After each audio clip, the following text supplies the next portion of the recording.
Faz cerca de 10 mil anos que os seres humanos habitam a América Latina, construindo impérios e culturas imponentes.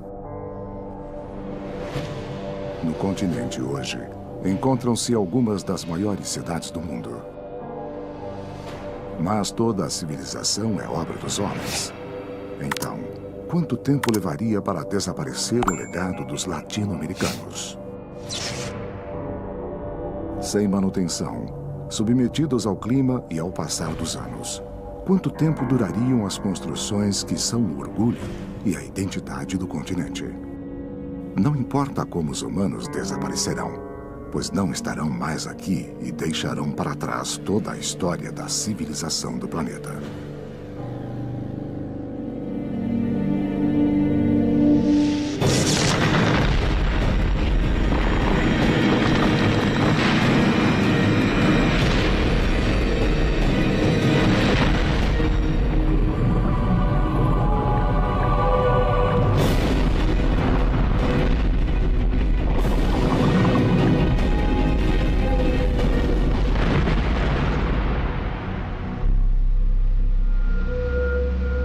Bem-vindos à América Latina.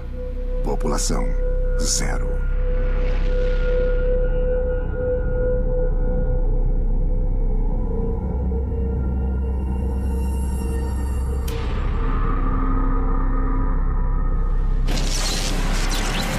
América Latina, sem ninguém.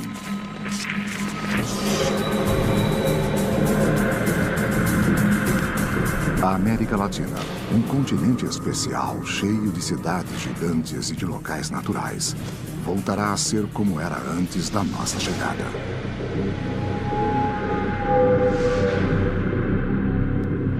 O que vai acontecer com esta dualidade? A cidade dura, de concreto, de vidro, de granito, que aloja um pedaço muito pequeno da verdadeira cidade latino-americana, porque a maior parte do tecido urbano é feito de imensas periferias precárias. Periferias também de tijolo e cimento e laje, mas periferias com muito menos capacidade de resiliência para o tempo e para tudo que vem depois. Como será que vão ficar essas periferias?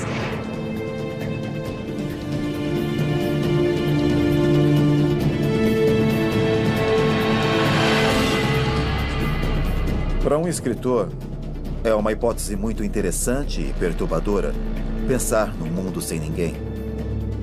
Mas também é interessante pensar que nosso mundo foi, em grande parte, desabitado por seres humanos.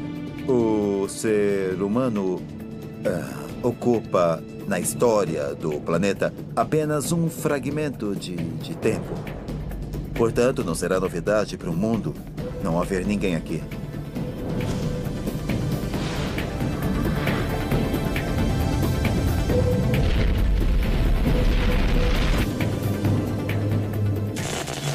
Um dia, sem ninguém. Um dia sem seres humanos. E as grandes cidades latino-americanas continuam praticamente iguais ao dia anterior. Mas as 700 milhões de pessoas não estão mais lá. As ruas, antes acostumadas com o fluxo de pessoas, estão vazias. Muitos carros ficarão parados para sempre no meio das avenidas. E as buzinas nunca mais serão ouvidas. São Paulo pararia tudo, e a poluição que é emitida diariamente. Então, como nós temos muitos carros, emitindo CO2, gás carbônico na atmosfera, isso pararia.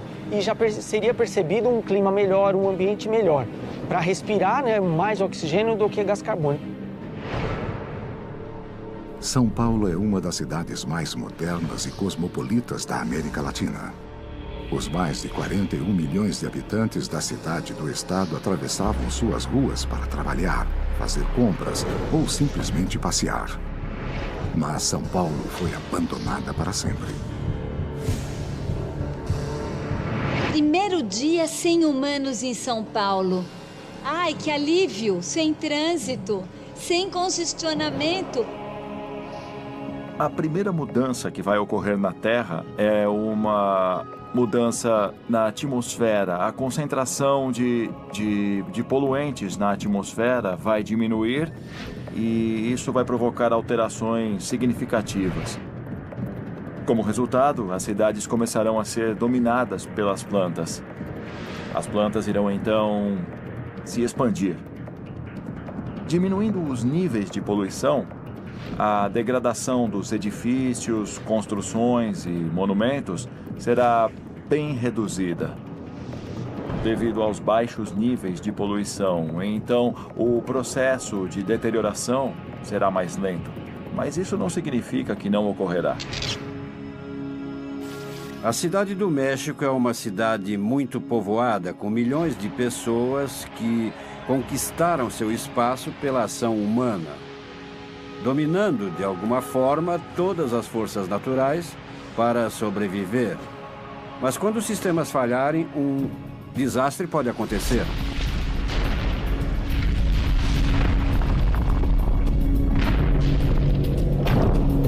Muitos sistemas existentes na cidade são executados manualmente. Então, no mesmo dia em que a humanidade desaparecer, eles deixarão de funcionar. A coleta do lixo, o tratamento apropriado e a eliminação dos resíduos, com certeza, são vitais para o funcionamento de uma cidade. É uma questão de higiene urbana. Sem isso, a cidade entrará em colapso em questão de alguns dias. Em cada esquina do México, o lixo não coletado, cerca de 50.000 toneladas por dia, fica ao ar livre e um fedor nauseante começa a aumentar. Enquanto isso, os milhões de animais que nos acompanham há milhares de anos têm de sobreviver por conta própria. Muitos animais ficarão presos dentro das casas. Alguns irão forçar a saída e muitos deles irão recuperar sua antiga vida, tanto os costumes e os hábitos, como a morfologia que possuíam originalmente. Há tantos cães na cidade do México que muitos proprietários os soltam ou eles mesmos conseguem fugir. E já se formou uma população de cães ferozes que andam ao redor dos vulcões pequenos e até atacam animais silvestres. Também mudarão a coloração e o comportamento, em outras palavras, a morfologia e o comportamento, porque muitos deles o homem levou a encontrar um conjunto de características benéficas, transformando-os em animais domésticos. Buenos Aires, com uma população bem menor que a cidade no México e São Paulo, também começa a sofrer as consequências do desaparecimento dos seres humanos. Os animais que têm uma chance maior de sobrevivência são os cães e os gatos. Entre os cães maiores, de maior porte. Os cães pequenos, de raças menores, têm pouca chance de sobreviver. E é muito provável que se tornem presas. Serão animais caçados por outros cães. Estima-se que na cidade de Buenos Aires existam cerca de 500.000 cães e 300.000 gatos. Muitos deles, trancados em seus apartamentos, estão condenados a uma morte certa. Os animais que fugirem de suas casas-prisões encontrarão as ruas vazias e precisarão começar a viver de outra forma. Lentamente, os animais de estimação dominarão as cidades. Enquanto a energia elétrica continuar a circular pelas cidades, os sistemas automáticos permanecerão em funcionamento, mas não por muito tempo. Devemos levar em consideração que a carga, se os humanos desaparecerem da face da Terra, irá diminuir gradualmente, certo? Essa variação de carga irá diminuir e então as estações geradoras começarão a parar. Não por causa do bloqueio, mas sim porque, na verdade, não haverá mais demanda a atender.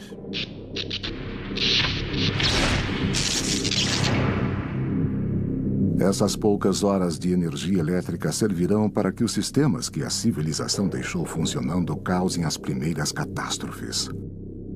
Os telões, sinais de trânsito e as luzes continuarão operando, mas em 36 horas as favelas começarão a queimar. As medidas de segurança quase inexistentes nas moradias precárias não resistirão ao excesso de aparelhos ligados, e com um curto-circuito se iniciará um incêndio que ninguém poderá apagar. passo a passo, os sistemas, a cidade é toda de sistema, né? Um sistema de eletrificação, um sistema de esgoto, um sistema de água, ele vai entrando em colapso. O principal seria a energia elétrica. Acredito que sem a manutenção dos operadores do sistema, você teria curto-circuito, né? Provavelmente incêndios, e eu acredito que, vamos dizer, 10 dias você teria um colapso, né, da rede de energia elétrica. O fogo fora de controle começará a remover os primeiros vestígios da cidade latino-americanas. Não se trata mais de habitações de barro, ou habitações de madeira, ou habitações de palha, ou de materiais que muito rapidamente vão se desfazer no tempo. Por isso, dessa vez, vai ficar uma imagem muito clara entre um pedaço da cidade com materiais perenes e nobres, com uma cara de formalidade, mas um outro pedaço da cidade que também é feito de materiais perenes e nobres, mas em função da própria precariedade vai se deteriorar e vai se destruir muito mais rapidamente, como sempre aconteceu ao longo da história. Os edifícios vão reagir de maneiras diferentes às condições ambientais, no que diz respeito aos monumentos, por exemplo, os monumentos de metal.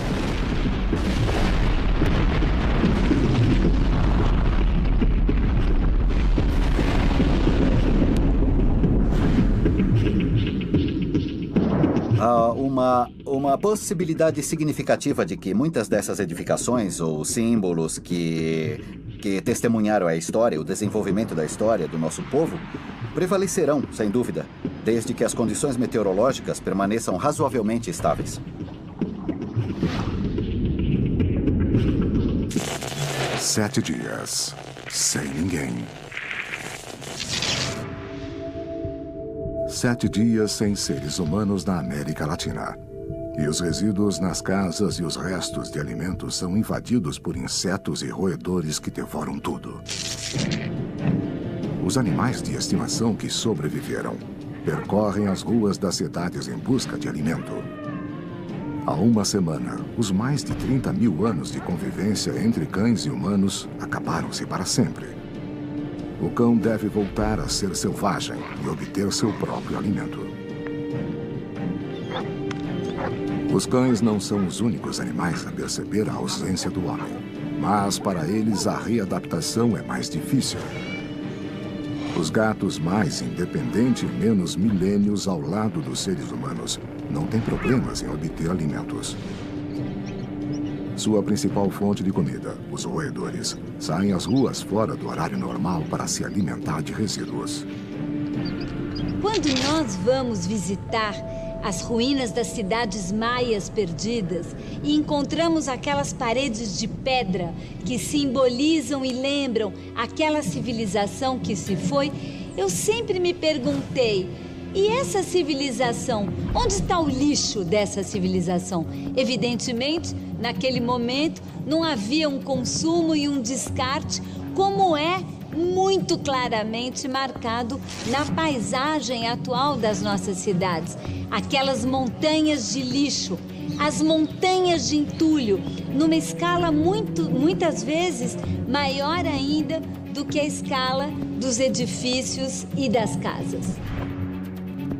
Boa parte da população se preocupa com isso. Agora, boa parte não se preocupa. O que acontece é que nós produzimos muito lixo. E outro fato importante é a questão de embalagens. Então, se nós vamos num supermercado, na cidade de São Paulo, grande parte dos produtos vem em embalagens plásticas, né? E esse plástico é difícil de ser degradado, de ser absorvido pela natureza. Então, as pessoas se preocupam, mas muitas vezes jogam em qualquer local. E em época de enchente aqui tem um grande número de pluviométrico, assim, de precipitação na época de chuva, a gente percebe isso nos rios. Então, grande quantidade de plástico, principalmente de garrafas plásticas, que entopem bueiros e tal. Então, é o lixo jogado em um local inadequado. Às vezes, se 10% da população faz isso, é importante pela quantidade de pessoas. O lixo está ligado à grande quantidade de matéria orgânica. E esse cheiro é horrível. A queima de pneus velhos, a queima da borracha, de papel, plástico, celulose, seria pior do que um campo de petróleo queimando, mas com uma grande quantidade de diversos produtos químicos. Nos jardins zoológicos, a situação dos animais tornou-se desesperadora. Há uma semana, ninguém os alimenta. Depois de muitas tentativas, alguns conseguem escapar de suas jaulas. São eles que conseguirão sobreviver. Nos currais onde podem conviver diferentes espécies de animais, uns acabarão matando os outros. Podem ocorrer casos de canibalismo e, em outras ocasiões, animais de maior estrutura, de maior tamanho, conseguirão quebrar cercas e muros. E nos currais que não forem cobertos e nem fechados, eles poderão escapar. Haverá espécies que podemos chamar de equivalentes vicariantes. Tigres, leões, haverá também proboscídeos, também os cavalos selvagens. E então haverá todas as condições ambientais adequadas para que essas espécies, uma vez alcançada a liberdade, substituam as espécies que, por acaso, tenham desaparecido. Pela primeira vez, as cidades estão na escuridão total. Os sistemas de alimentação de emergência entram em colapso e as grandes cidades latino-americanas desligam-se para sempre. Um mês sem ninguém. Um mês sem seres humanos e as cidades não estão desertas. O reino dos ratos já começou. Esses pequenos roedores famintos percorrem as ruas. O habitat muda e os animais ligados à cidade devem mudar seus costumes violentos. O processo de extinção continuará, pois é uma coisa natural, mas não será na mesma proporção. E assim, a fauna começará a recuperar as condições em que vivia antes. Claro que não serão as mesmas condições, mas cerca de 99% das espécies existentes sobreviverão ao desaparecimento do homem. E mais, voltarão a restaurar o equilíbrio com a natureza em melhores condições. Acho que um grande número de aves retornará. Outras espécies que não ficam aqui por causa da poluição. E será uma mistura de pântano com grandes blocos de lixo flutuante.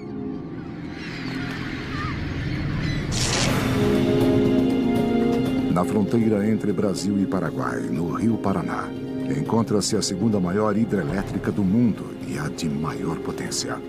A usina de Itaipu gera 95% da energia consumida no Paraguai e 24% da necessária ao Brasil. Com 196 metros de altura e mais de 7 quilômetros de extensão, é considerada uma das grandes obras da engenharia do século XX. Para construí-la, foi utilizada a mesma quantidade de concreto que seria necessária para erguer 210 estádios de futebol do tamanho do Maracanã. A represa foi inaugurada em 1984, mas até hoje as paredes de concreto continuam em pé. O empreendimento levou cerca de 15 anos para ser construído, porque simultaneamente houve a construção civil e também a montagem eletromecânica das máquinas. A represa possui 3 pares de comportas que são usadas para aliviar a quantidade de água que se acumula no reservatório. Atualmente, a represa libera 11 mil metros cúbicos de água por segundo para controlar o nível. O reservatório possui mais de 200 quilômetros de altura e capacidade para 29 bilhões de metros cúbicos. Itaipu faz parte de um sistema de barragens hidrelétrica que estão distribuídas ao longo do Rio Paraná. A usina hidrelétrica de Itaipu é praticamente uma central de base, ou seja, a central tem uma maior eficiência operando em um regime mais estável. A capacidade existente é uma capacidade de pico.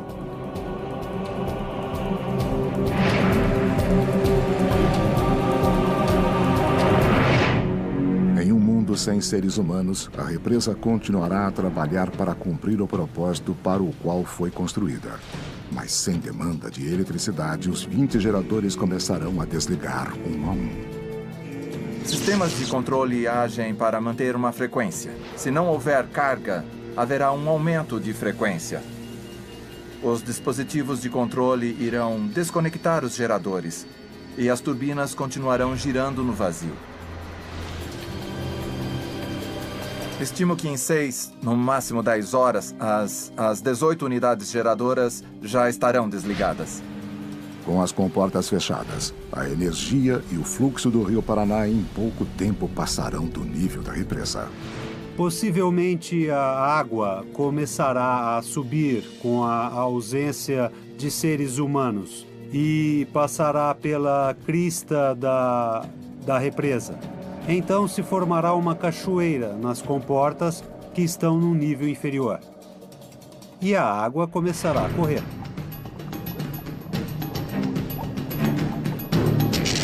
Nós não acreditamos que exista a possibilidade de rompimento da estrutura de concreto, principalmente. A parte de concreto da represa deve durar muitos e muitos anos. O enroscamento, no entanto, quando a água começasse a passar sobre a represa, isso levaria, eu calculo, de 45 dias a 2 meses, mais ou menos, para começar a se deteriorar.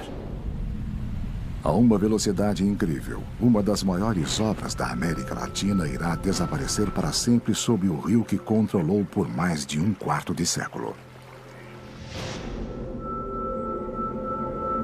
A chuva e o vento lentamente cobrem as estradas com uma fina camada de solo e as sementes começam a germinar. E uma nova vegetação, como não se via há anos, reaparece timidamente no asfalto.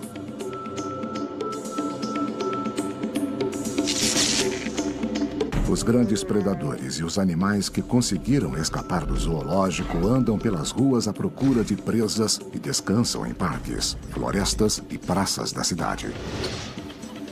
A natureza da América Latina lentamente reclama seus direitos. Na cidade de São Paulo, a floresta atlântica, a vegetação que cobriu a região por milhares de anos, começa a entrar na cidade. A Mata Atlântica ela é um bioma assim, muito úmido, né, com uma chuva característica. Né? A precipitação de água é bem constante. Tanto é que a cidade de São Paulo é conhecida como Terra da Garoa.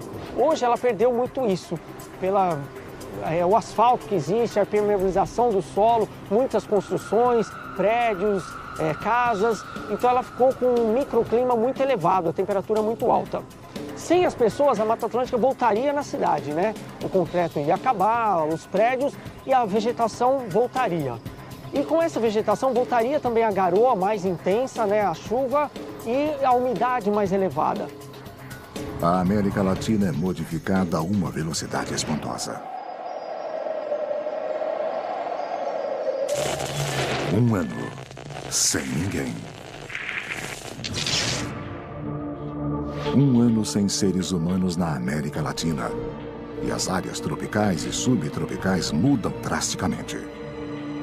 Os parques, eles, na época de chuva, na época de verão e primavera, a vegetação cresce muito. Tanto é que órgãos públicos da prefeitura têm que fazer a poda da grama, principalmente, das árvores, a cada 45 dias. Então, em 3 meses, a grama já estaria na altura da cintura de um homem adulto. Em um ano, ela estaria bem alta, a altura de um 1,5 metro ou mais, né? 1,80 metro aproximadamente. Essa vegetação compondo a cidade traria animais para povoar de novo essa mata, de novo a cidade de São Paulo. A Mata Atlântica avança, ocultando uma cultura que reinava apenas 360 dias antes. A natureza não foi capaz de apagar a marca do homem. No entanto, as cidades se tornam cada dia mais irreconhecíveis. A cidade de São Paulo, que sempre manteve um equilíbrio entre o cinza do cimento e o verde da vegetação frondosa, já não é mais a mesma. As gramíneas e plantas avançam sobre a Avenida Paulista, dando-lhe um perfil selvagem. Os arranha-céus são dominados pelas trepadeiras. A vegetação característica é que muitas trepadeiras, né, que vão usar os prédios, as construções para se apoiarem. E isso, com a umidade que a floresta tem, vai ajudar a deteriorar os prédios. Então, mesmo concreto ou madeira, ela vai decompor, vai apodrecer, e essa vegetação, a Mata Atlântica, vai colaborar bastante nisso, a decompor as construções da cidade.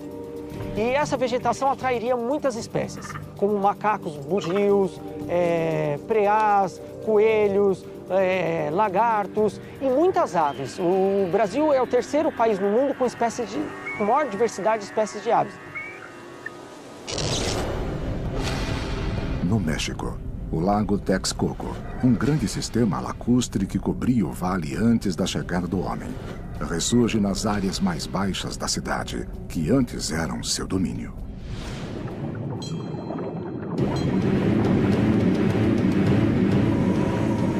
O vale era completamente preenchido de água, era um lago dividido em água doce e salgada. Havia uma represa separando as águas dos dois lagos. E a cidade começou a construir pequenas ilhas que gradualmente foram se consolidando e começavam a crescer, sendo ligadas por 4 pistas. A conquista foi feita de barco. Demoliram os templos e jogaram os escombros, aumentando assim o nível das ruas. Eu acho que toda a parte antiga, a Cidade Velha, do jeito que está agora, será inundada. A parte oriental, que é a parte mais populosa da cidade, será inundada. Então, cerca de 70% da população, as áreas mais populosas, ficarão sob a água. Na cidade de Buenos Aires, rios e córregos canalizados voltam a ressurgir. A principal razão é que, como nada mais controla os ralos e bueiros, as ondulações naturais levam toda a água pluvial para a costa do Rio da Prata.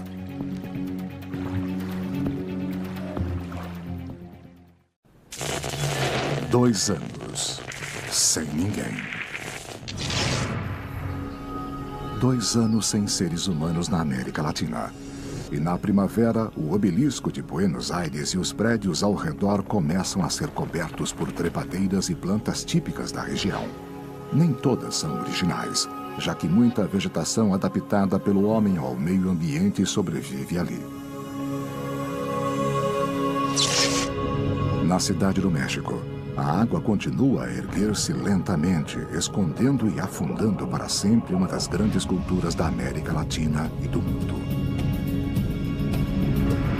É um divisor de águas, é uma bacia fechada que não está ligada ao mar naturalmente. Então, a tendência é que volte a se encher de água, causando uma inundação no primeiro ano ou em 2 anos. A flutuação normal da estação seca à estação chuvosa é de cerca de 7 metros. Então, seriam uns 10 metros em 2 anos de água sobre o nível atual.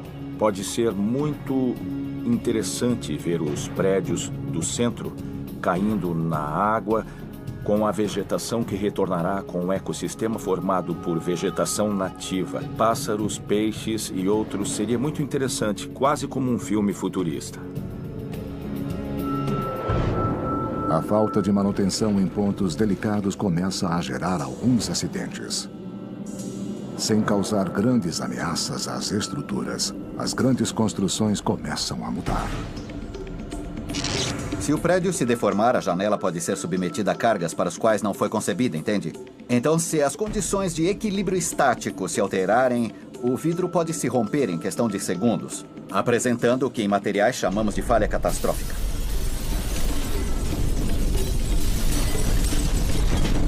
Então, haverá uma sequência de eventos que, uma vez começada com a degradação inicial do concreto, pode provocar outras coisas. O próprio vidro é quimicamente muito estável, pode durar séculos. Todos os edifícios, os materiais de construção das edificações, a pedra, o cimento, os materiais de alvenaria em geral, são porosos.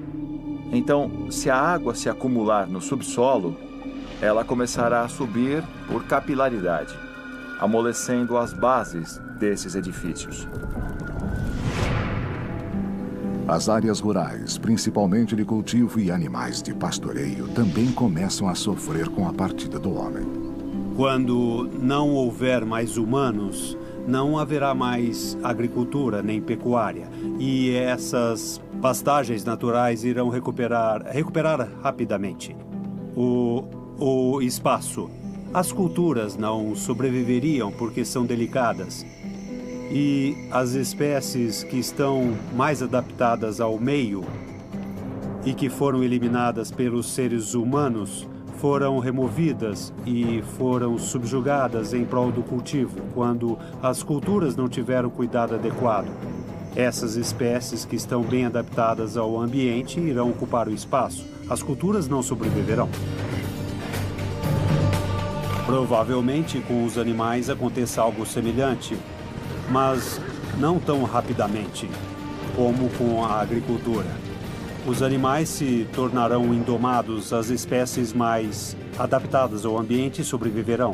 Os que tiverem mais defesas e irão conviver após um equilíbrio natural juntamente com a fauna selvagem.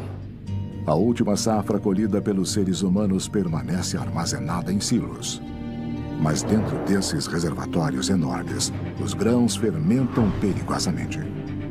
Um grão é danificado por razões físicas, ou seja, por teor de água, temperatura e umidade. E por razões biológicas, devido a insetos, ou fungos, ou roedores, ou por questões técnicas devido ao manejo dos grãos. Ou seja, se foram guardados úmidos ou se estavam partidos, machucados.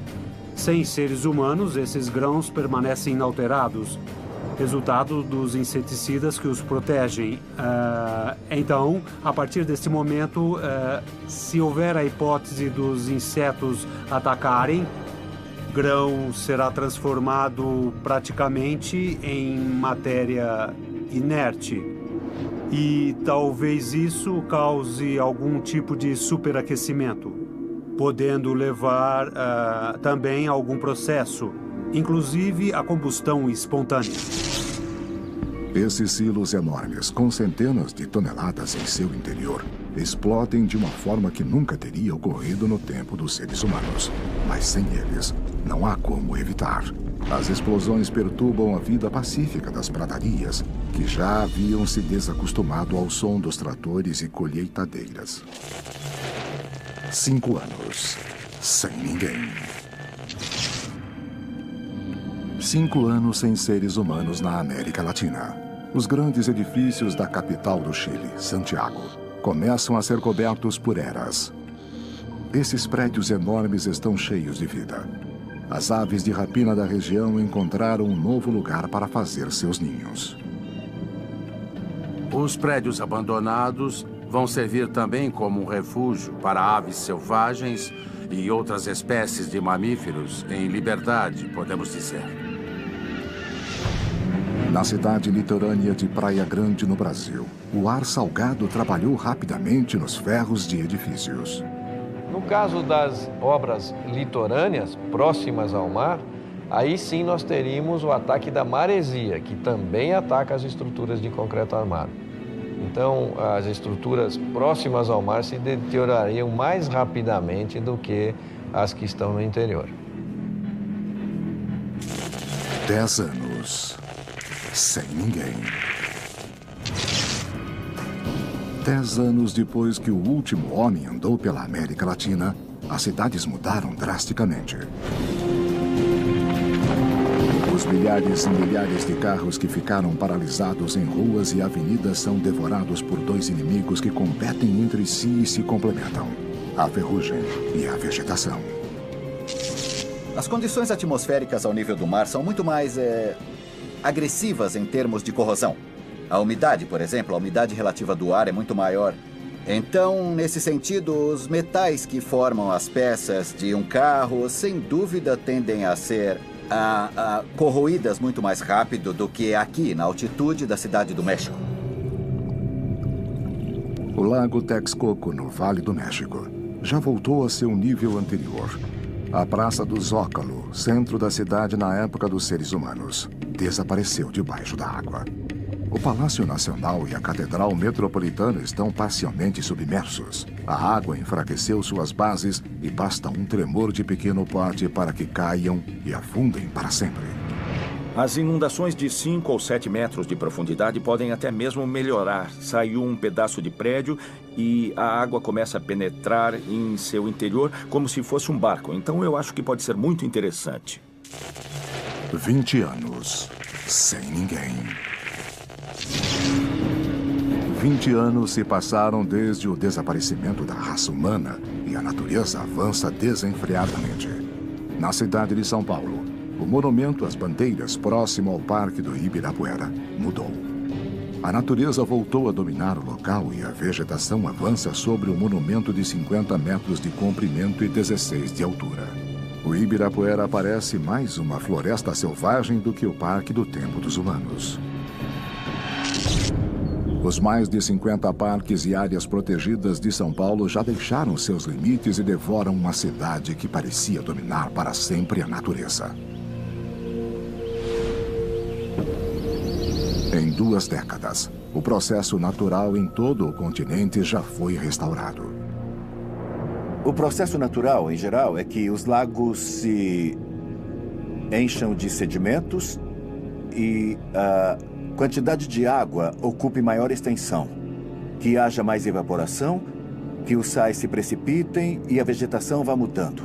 Nunca voltará a ser o mesmo, mas no sul a vegetação se recuperará mais rápido.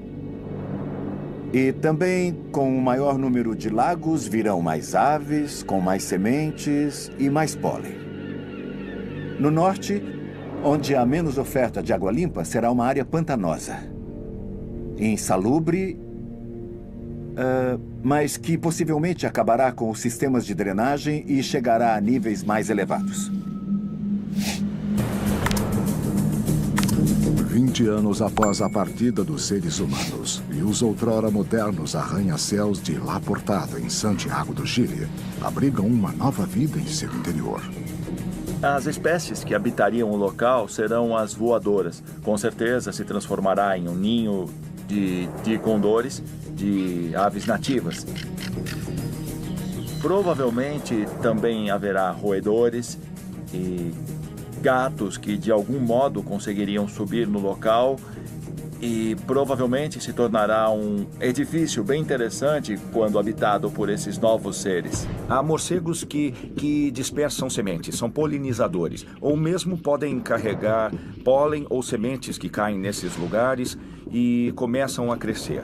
Então, acho que poderia se formar um ecossistema. Os pombos certamente poderão sobreviver. Camundongos e ratos, que são onívoros e se alimentam do que encontram, são os primeiros animais a sobreviver. Mas se eles sobreviverem, talvez alguns outros predadores, como os gatos, possam sobreviver.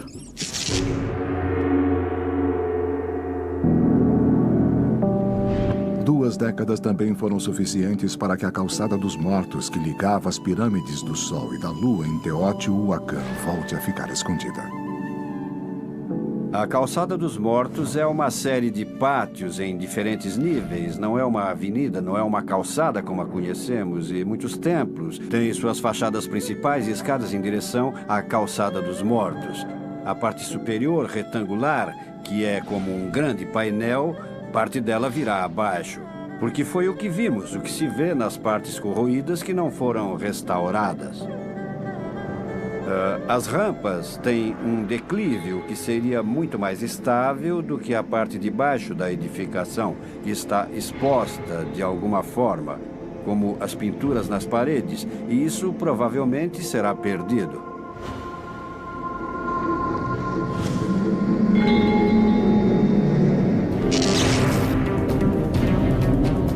A América Latina mudou rapidamente. A erosão, a passagem do tempo e a natureza começaram a apagar os vestígios de nossa estada no planeta.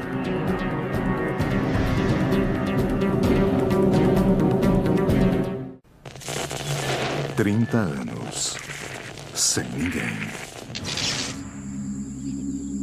Faz 30 anos que o último latino-americano observou a paisagem da cidade de Bogotá.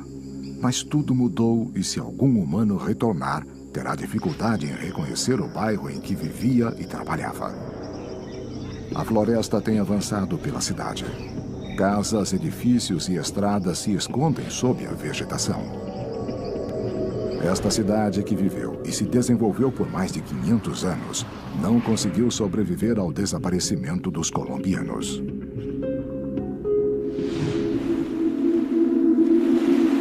A América Latina já precisou abandonar povoados e até mesmo cidades inteiras devido a catástrofes naturais. Em Melincué, uma estância turística situada na província argentina de Santa Fé, uma inundação foi responsável pelo abandono. Melincué significa em Mapuche o lugar das 4 águas, porque se diz que originalmente havia 4 lagos que acabaram se tornando um único grande lago na pampa úmida de Santa Fé. É um mini-oceano, digamos. Tem um lago de cerca de 150 mil hectares. É uma bacia que tem um desnível em relação aos outros locais de 14 metros de profundidade. Uma característica desse lago é uma bacia endorreica que não tem possibilidades de saída natural. Por isso, decidiram diminuir o nível do lago com um sistema artificial de bombeamento. Antigamente, este povoado era um lugar onde milhares de turistas vinham em busca das propriedades curativas da água salgada.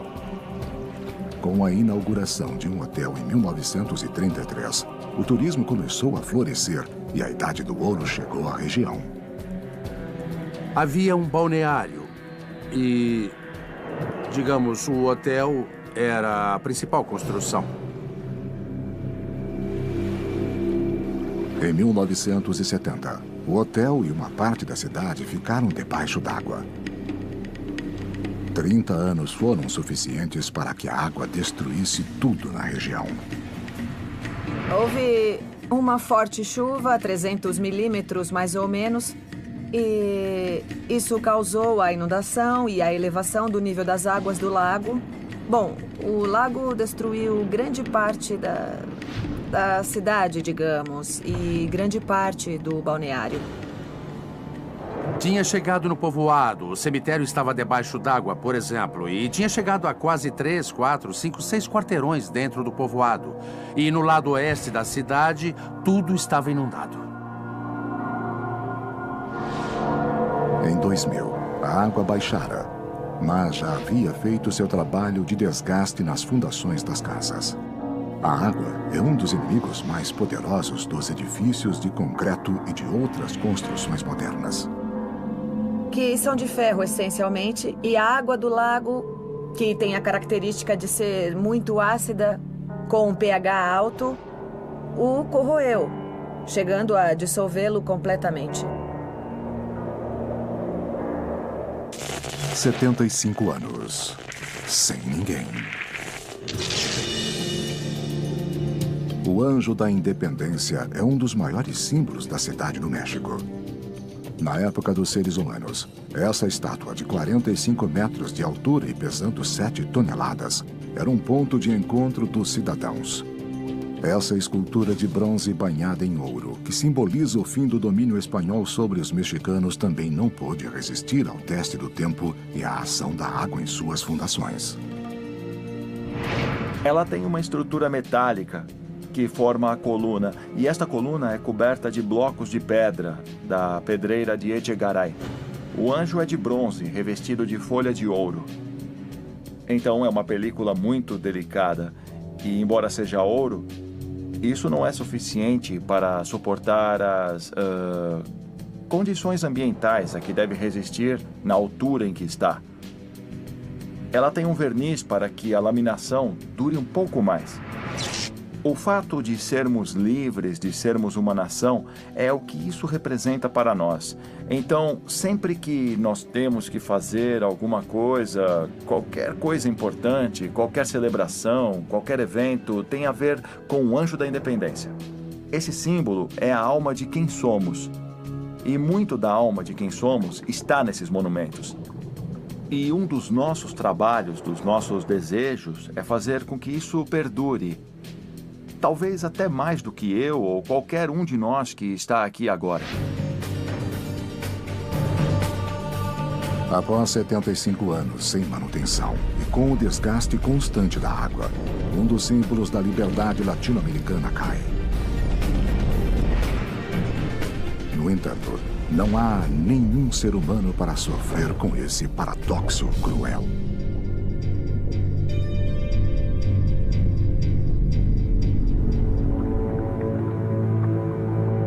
Milhares de quilômetros de distância, o obelisco de Buenos Aires, um dos símbolos da cidade, sobreviveu graças às características geologicamente estáveis da região. A umidade relativa age sobre o concreto e o peso começa a superar a base da construção, que não é mais tão sólida quanto na época dos seres humanos. Um pequeno movimento, um vento mais forte ou uma mudança de atmosfera será o suficiente para que, no momento certo, o símbolo de Buenos Aires caia.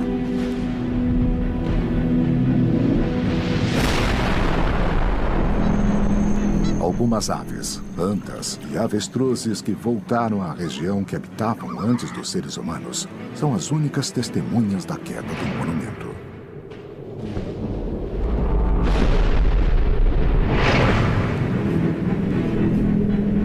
Faz 75 anos desde o desaparecimento dos seres humanos, e nas áreas inundadas, as estruturas de concreto já não têm a mesma resistência. Além da água, as regiões instáveis colaboram com o desaparecimento das cidades.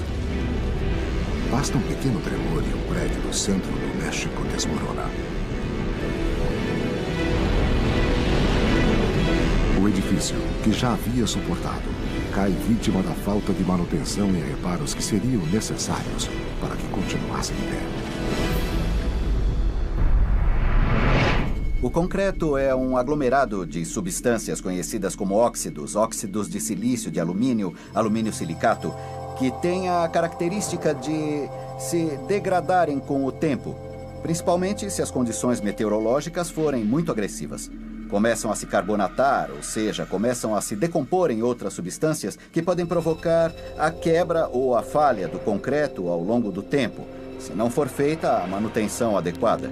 Abrir esse espaço no concreto pode, inclusive, afetar o metal das vigas que sustentam o edifício. E, se essa corrosão atingir as vigas metálicas, eventualmente elas podem falhar. E em último caso, podem até causar a queda do edifício. Na cidade do México são poucas as construções que se mantêm em pé. Este vale imponente lembra vagamente o lugar por onde andaram pela última vez os mexicanos. –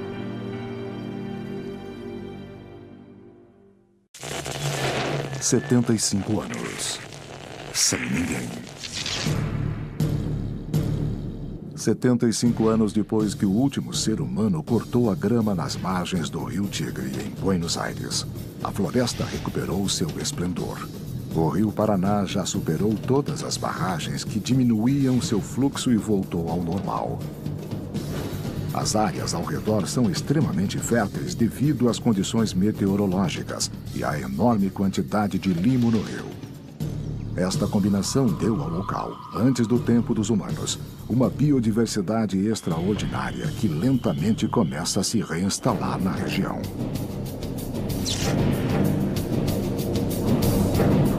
A Ilha Martim Garcia encontra-se na região insular do Rio da Prata, na área do delta perto da foz do Rio Paraná e da foz do Rio Uruguai. Estas terras são ricas em vegetação e sempre foram depositárias dos elementos trazidos pelos rios. O bairro chinês era um distrito da ilha até a inauguração do novo porto. Desde então, as construções foram abandonadas.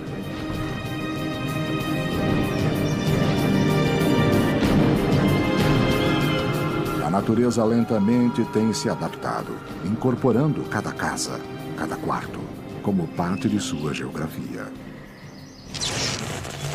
Um século sem ninguém. Um século se passou desde que a América Latina era habitada por humanos. As cidades desapareceram debaixo da vegetação.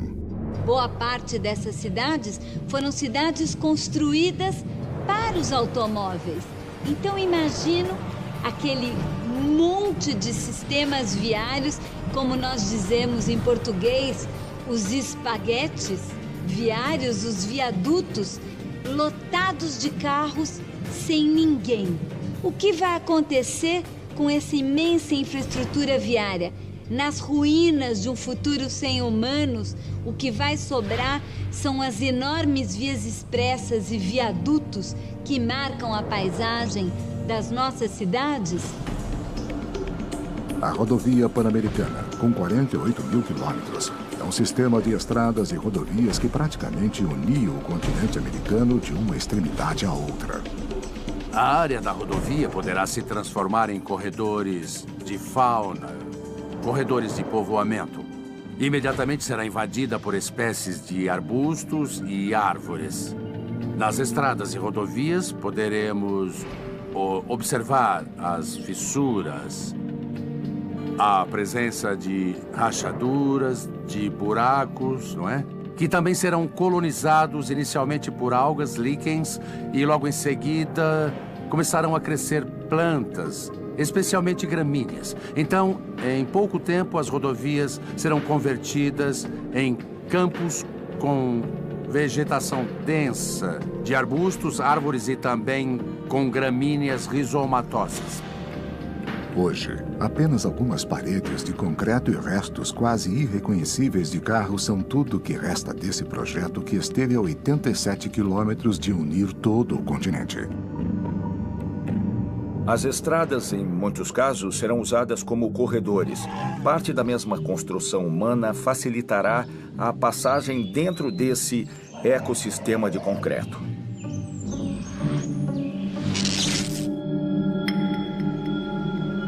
A Ilha Martín Garcia foi descoberta em 1516 pela expedição de Juan Díaz de Solís e foi transformada em prisão em 1765. Com a criação do vice-reino do Rio da Prata, tornou-se uma guarnição militar. O antigo presídio da Ilha Martín Garcia está há mais de 100 anos abandonado. Sua construção não resistiu.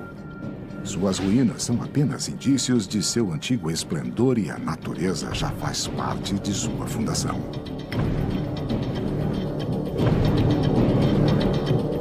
Suas paredes não resistiram ao tempo. E sem teto, e sem chão, restam apenas as paredes externas, por serem mais espessas, mantiveram-se de pé.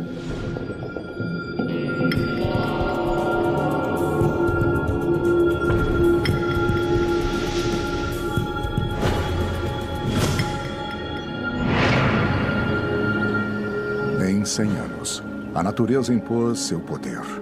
No tempo dos humanos, ela viu seu espaço diminuir, muitas vezes rendendo-se a cidades imponentes.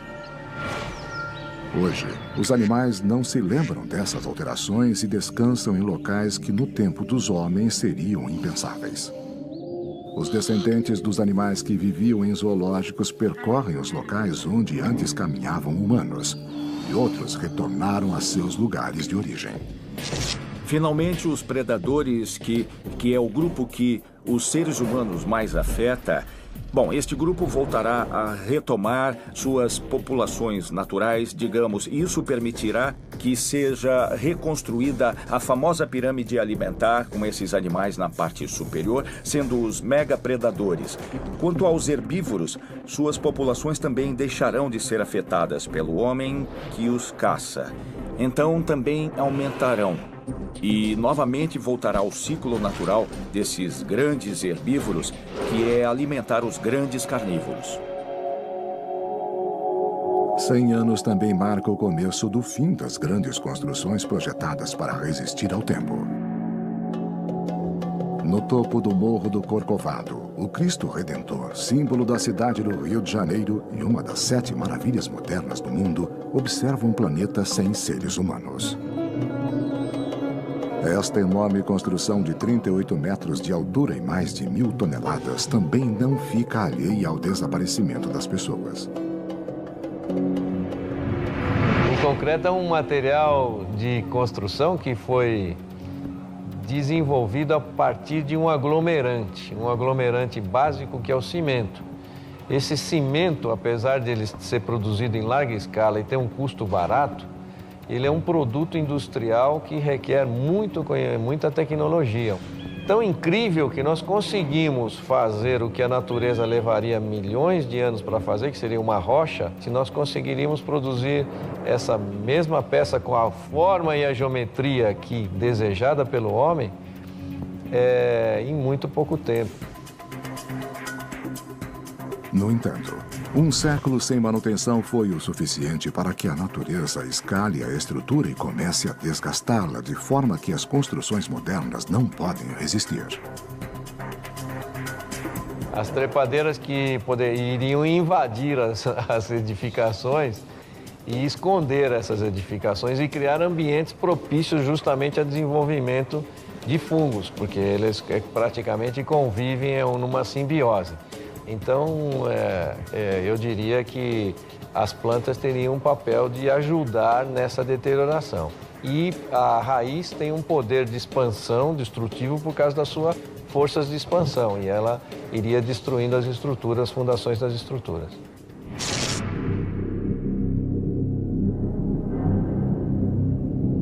A ponte de San Roque González de Santa Cruz liga a cidade paraguaia de Encarnación a Posadas, na Argentina.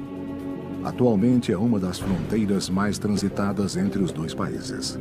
A ponte de 2.550 quilômetros atravessa o Rio Paraná, o mesmo que mais acima faz funcionar a hidrelétrica de Itaipu. O que eu posso dizer é que os acessos para a ponte são para veículos e ferroviário. E estão apoiados sobre, digamos, sapatas. E todo o leito possui um manto de rochas basálticas, o que dá uma base muito boa para esse tipo de estruturas. São cilindros que estão afundados a 3 metros, dentro do maciço rochoso.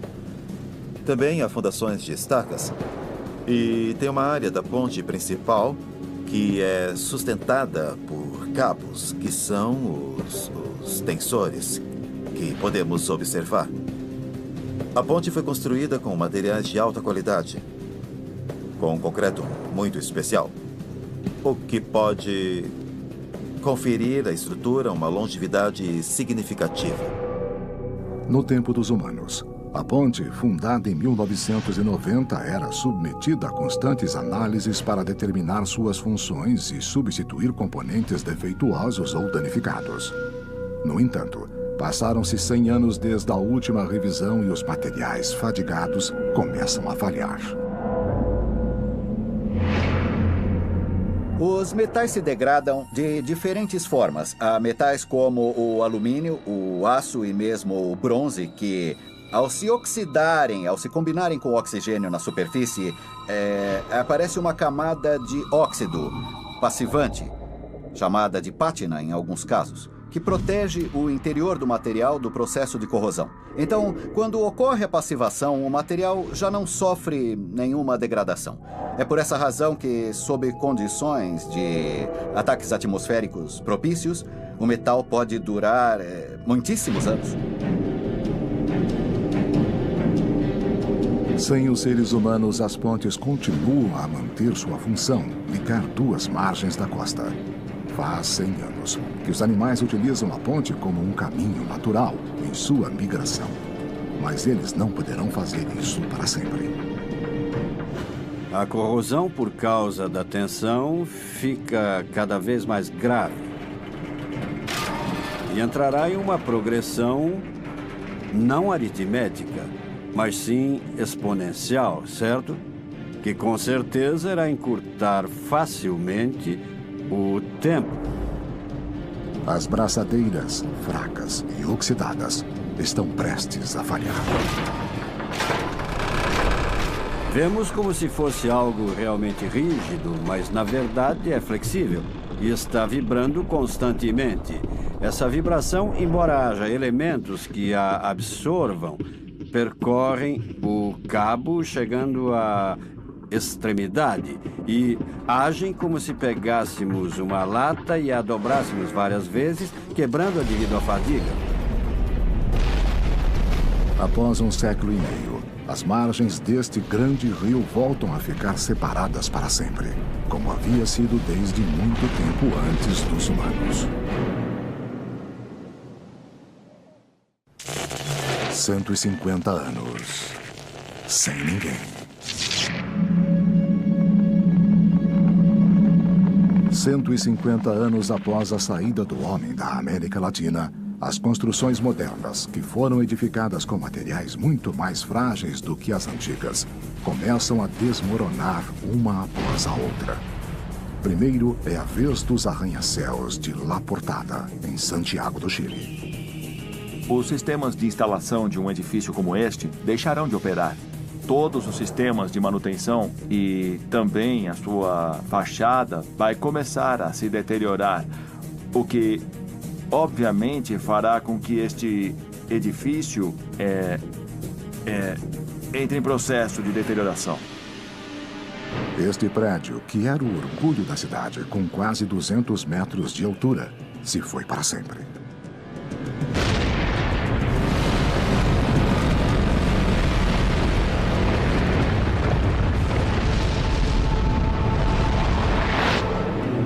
São Paulo, durante o tempo dos humanos, chegou a ter mais de 5.600 prédios com mais de 35 metros, perdendo apenas para Hong Kong e Nova York. Mas tudo mudou. 150 anos foram suficientes para que os mais poderosos gigantes, construídos para desafiar o clima, a lei da gravidade e a natureza, acabem se rendendo ao tempo.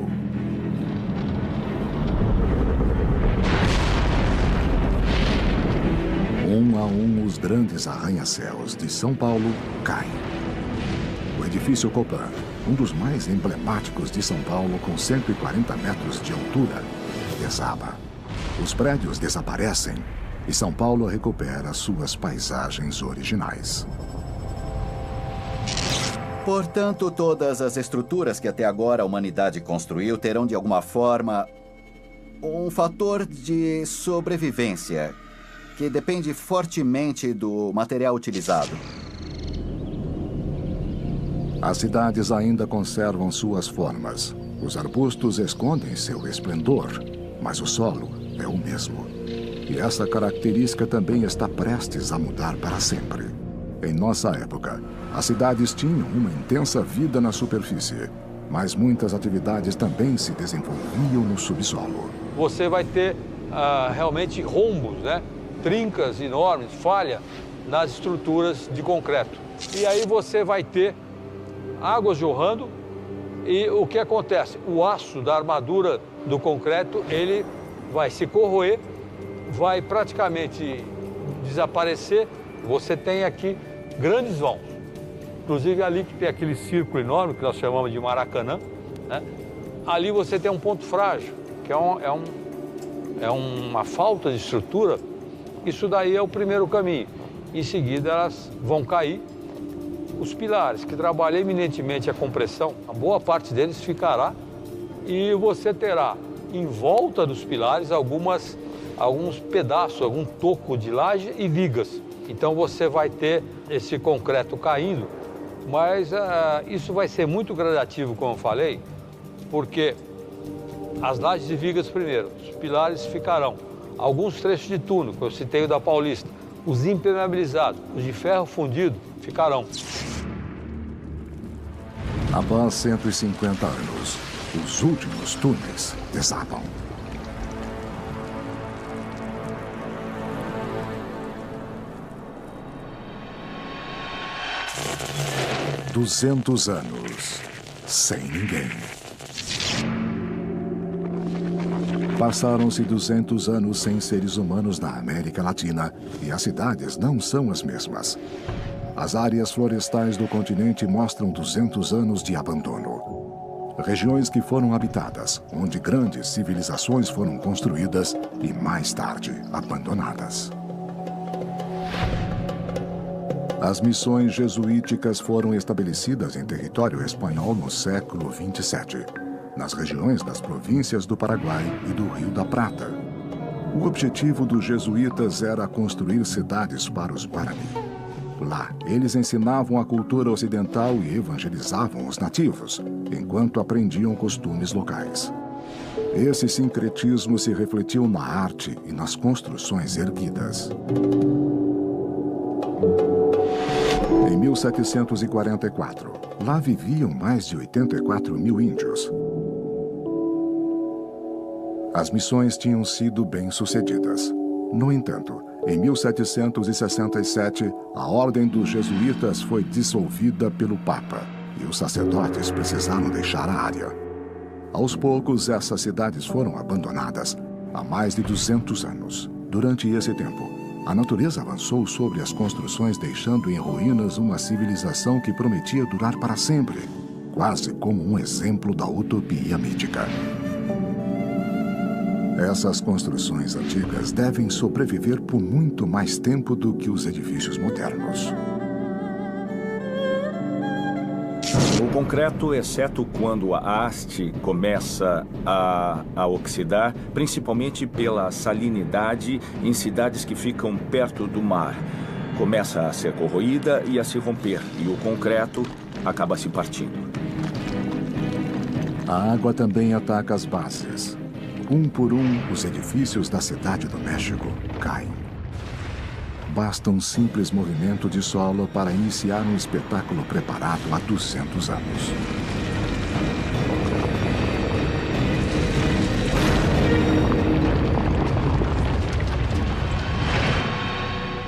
O Cristo Redentor, inaugurado em 1931 na cidade do Rio de Janeiro, começa a mudar de forma para sempre.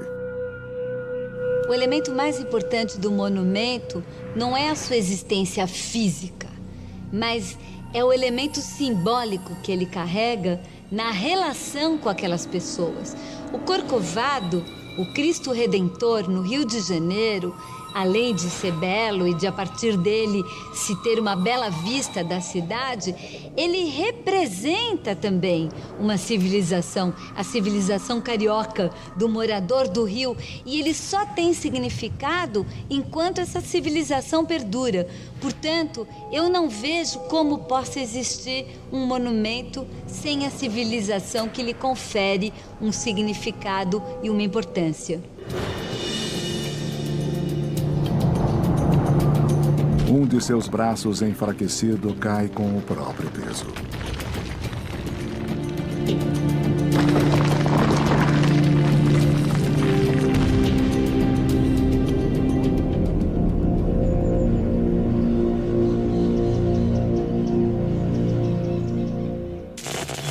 250 anos, sem ninguém. Passaram-se 250 anos desde a partida dos seres humanos na América Latina.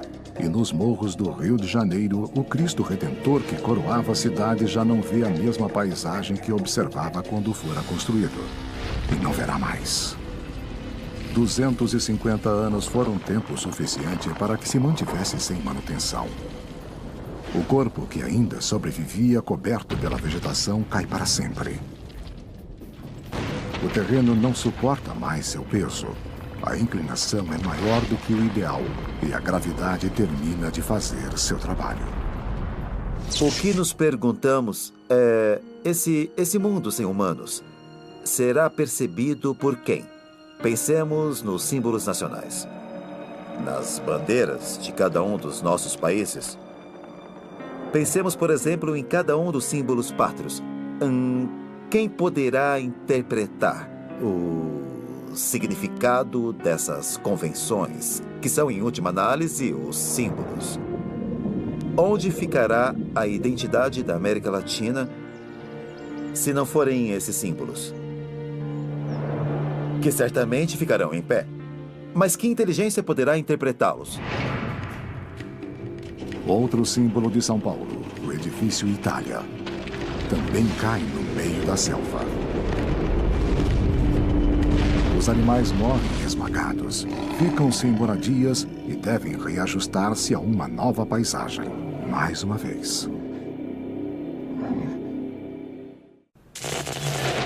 500 anos. Sem ninguém.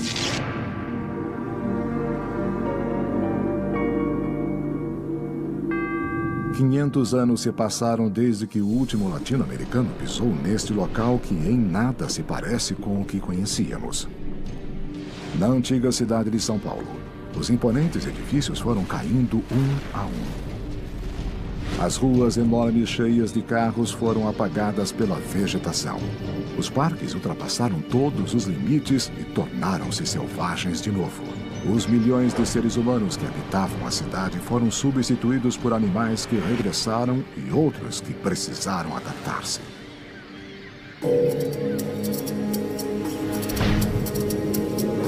A Mata Atlântica, que antes era ameaçada, agora cresce e avança.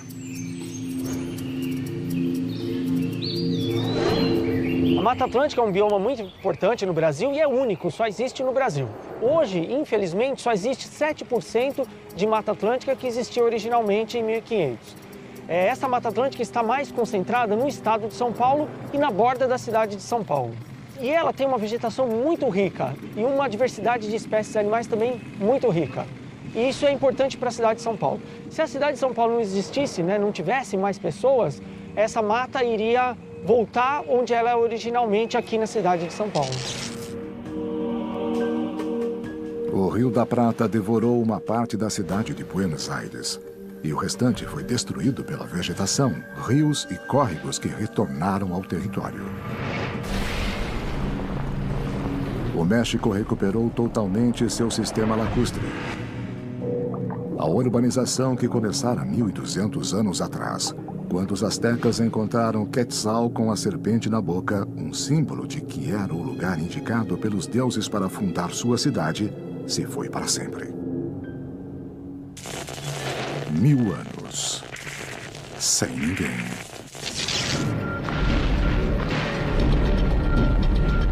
Mil anos é o tempo decorrido desde que o último homem andou pelo planeta.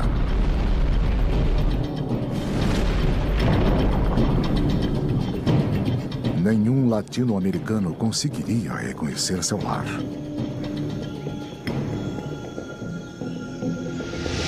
As cidades maias conseguiram sobreviver mesmo ficando abandonadas por mais de 1000 anos, mas não há a possibilidade de que nossa civilização perdure tanto tempo. Porque não tem tanta massa como nós temos na pirâmide e os espaços vazios que ele tem daria para criar ambientes para se desenvolver a deterioração nos espaços vazios. Mas nós temos edifícios vários com resistências muito elevadas e essas peças com resistências elevadas se manteriam por muitos anos, por 1000, 2000 anos, seguramente sem nenhum problema. O que eu acho que pode sobrar como uma marca, 1000 anos depois, são os estádios de futebol. Embora as grades caiam gradualmente, eles são projetados para cargas móveis. São como grandes vasos e serão facilmente reconhecidos em fotografias aéreas. Talvez não seja um legado intencional, mas serão facilmente identificados os estádios de futebol. Nada é tão simbólico, tão importante, tão monumental como os nossos estádios de futebol. Maracanã, La Boca, Morumbi, esses são monumentos que vão ficar e vão representar uma civilização que tinha no futebol um dos elementos mais importantes da cultura urbana latino-americana.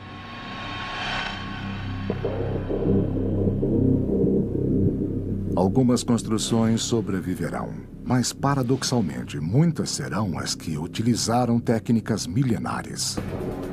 Muitas construções que consideramos antigas ainda estão em pé, então há as construções maias, onde a cidade foi tomada pela selva e agora vemos como o templo se ergue sobre as árvores em perfeitas condições, como se tivesse acabado de construí-lo. Em quase todos os casos, as raízes das árvores destruíram a construção original, mas a pedra tem uma durabilidade muito importante. Os telhados de palha e os elementos de madeira, é claro que desapareceram, mas a pedra permaneceu, como acontece nas construções romanas ou nas construções egípcias e gregas. Na Idade do Bronze, o homem começou a forjar as ferramentas com as quais criaria seu império na Terra. Por milhares de anos, as técnicas e materiais foram evoluindo a níveis que os primeiros humanos nem sequer imaginavam. Quando não estivermos mais em nosso continente, 1000 anos após termos desaparecido, esses elementos básicos, símbolos do início da nossa civilização, permanecerão. Sob condições de ataques atmosféricos propícios, o metal pode durar muitíssimos anos. Como prova disso, temos as estátuas das culturas antigas, não é? Eu já vi objetos metálicos que vêm dos egípcios.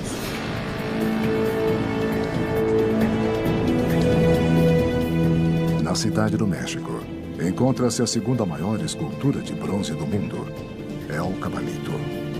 El Cabalito foi uma proeza em si mesma, é a estátua equestre de Carlos IV, que chegou ao poder em 1788 e terminou em 1808. O vice-rei tentou bajular o rei da Espanha e sugeriu a construção da mesma. O problema é que, a princípio, não havia dinheiro e a fizeram de madeira. Ela foi colocada na base e, em menos de 2 ou 3 anos, desapareceu, estragou. E para conseguir o bronze, levou-se mais 3 anos para ter matéria-prima suficiente, estanho e cobre, para fazê-la. É obra de um dos maiores arquitetos e escultores da época na Nova Espanha, que se chamava Manuel Tosa. E é o último esforço importante da monarquia espanhola na Nova Espanha e foi o início da independência. No fundo do lago Texcoco, a estátua ainda mantém sua forma e talvez, algum dia, um ser inteligente a encontre.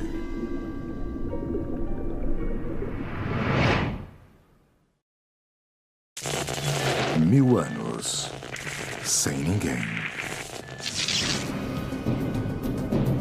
1000 anos se passaram desde que o homem deixou a América Latina para sempre.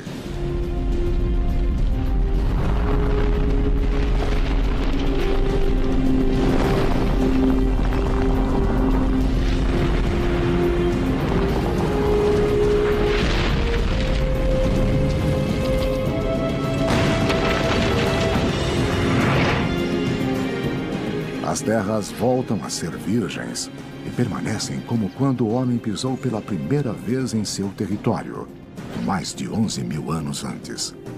Há poucos sinais da nossa civilização que ainda perduram sobre a face do continente.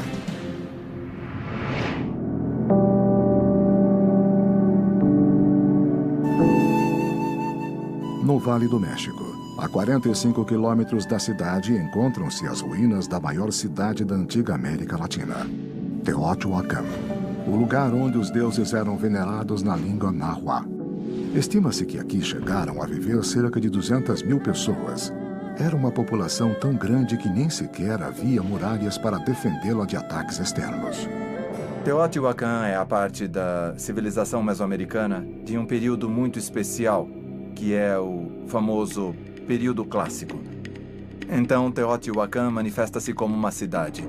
Foi uma das maiores ocupações urbanas do continente. No entanto, um dia a cidade começou a ser abandonada e em 650 depois de Cristo estava completamente vazia. Sua existência nunca foi esquecida, mas ela nunca voltou a ser povoada como em seus dias de glória. Hoje há ruínas pelos mais de 21 quilômetros quadrados que continham a cidade, mas a maior concentração de construções esculpidas está concentrada em torno dos principais monumentos, as pirâmides do Sol e da Lua. Em algum momento não havia controle e a população foi abandonando a cidade. Muitos ficaram, muitas construções pegaram fogo, Muitas pessoas morreram. A cidade ficou com poucos habitantes, mas já tinha deixado de atuar como centro político, como centro da Mesoamérica. Parece que durante 150 anos havia uma população em partes da cidade, não foi um abandono, pode-se dizer, repentino, até que chegou um momento na época tolteca e asteca que já não havia Teotihuacan. Embora essas impressionantes construções tenham sido restauradas, elas ficaram abandonadas por 1.300 anos. Uma cidade atual com essa idade, sem nenhuma manutenção, estaria bem diferente. Eram materiais antigos que só eram utilizados, atenção, em grandes construções. As casas das pessoas eram feitas de outros materiais, mais perecíveis. Esses grandes edifícios tinham fins cerimoniais ou comemorativos, por isso se esforçavam tanto para construí-los com materiais que, sem dúvida, durarão muitos séculos ainda. E eu acho que sim, ultrapassarão a existência, a sobrevivência do concreto. Em Teotihuacan, os edifícios, como em todas as partes, são construídos com materiais locais, que são argilas, pedras vulcânicas porosas, que são de basalto leve e são sólidos. Não têm túmulos nem passagens secretas. Estão abandonados e parecem pequenos morros cobertos de vegetação. Este é um clima de deserto, então ainda há provavelmente muitos edifícios ainda não explorados, o que pode nos dar uma boa ideia de como estavam os explorados, com árvores de pirum, nopal, palo dulce, mas é a vegetação local, então não parecem construções, parecem morros. E a vegetação está concentrada porque o solo é rochoso e não permite o cultivo, então, quando não há áreas de cultivo para os agricultores modernos, é um terreno abandonado. Essa paisagem ondulada e árida é o presente de uma das culturas mais importantes que já viveram em nosso planeta. Cidade do México, onde algumas construções de pedra, herdadas dos primeiros colonos da região, se recusam a desaparecer.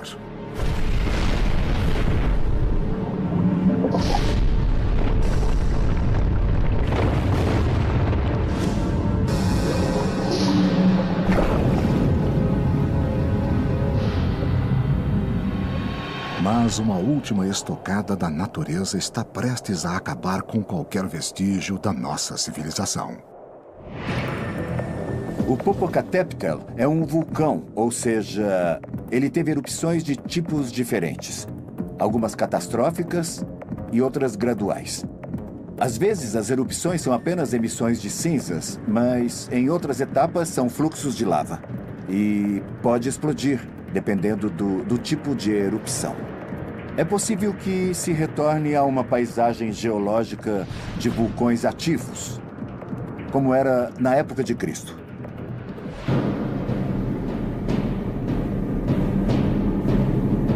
A zona de perigo imediato é a zona de Xochimilco, o Pedregal de San Ángel, a universidade.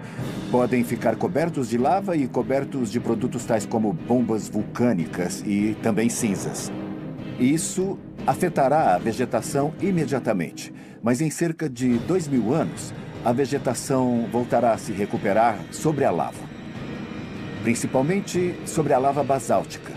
Devemos nos lembrar também que as erupções vulcânicas criam fraturas, criam falhas.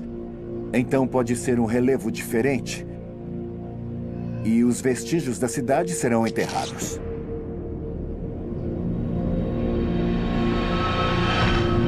O Popocatépetl, ou Montanha Fumegante no idioma náhuatl, se encontra a 55 quilômetros da cidade do México.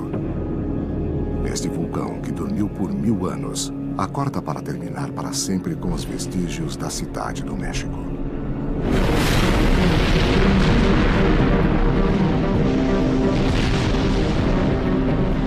Em poucas horas, uma nuvem ectoplástica começará a depositar-se nas pradarias e lagos. Serão vários meses de catástrofes, mortes e agitação. E quando acabar, o Vale do México mudará novamente e a vida recomeçará mais uma vez.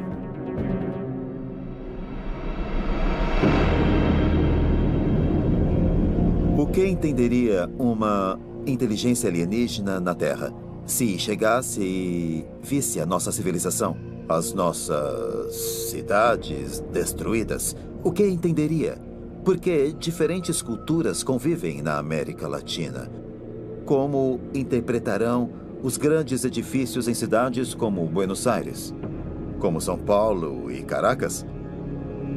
Poderão diferenciar o que hoje é Tenochtitlán, no México, por exemplo? E curioso, porque às vezes aos próprios seres humanos nos custa diferenciar e tentar entender em que pontos foram semelhantes e em que pontos foram diferentes essas civilizações que até hoje ainda convivem na América Latina. 100.000 anos. Sem ninguém. 100.000 anos se passaram desde a partida da humanidade e a América Latina descansa enquanto a próxima evolução ocorre. E começa a tomar forma em algum lugar do planeta, muito lentamente, a nova espécie que em milhões de anos nos substituirá. Enquanto isso, a natureza tem prevalecido, apagando para sempre os vestígios de nossa civilização. O mundo continua a mudar e evoluir. Novas espécies surgem e outras desaparecem. Tudo continua seu ciclo, até o dia em que nosso planeta deverá voltar a fazer parte da estrela que há milhões de anos o formou. O Sol.